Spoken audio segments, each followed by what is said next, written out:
हनुमान् श्रीपदो वायुपुत्रो रुद्रो नघोजरः अमृत्यवीरवीरश्च ग्रामवासो जनाश्रयः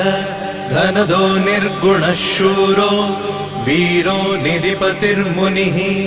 पिङ्गाक्षो वरदो वाग्मी सीताशोकविनाशकः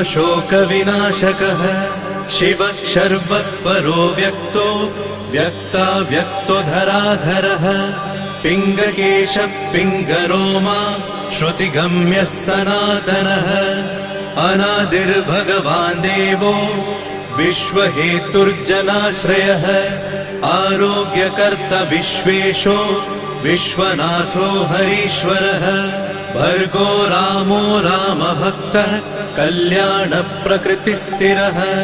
विश्वम्भरो विश्वमूर्तिर्विश्वाकारश्च विश्वपः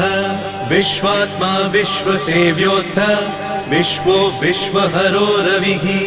विश्वचेष्टो विश्वगम्यो विश्वध्येयः कलाधरः प्लवङ्गमः कपिश्रेष्ठो ज्येष्ठो विद्यावनेचरः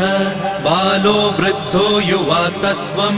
तत्त्वगम्यः सुखो यजः अञ्जनासूनुरव्यग्रो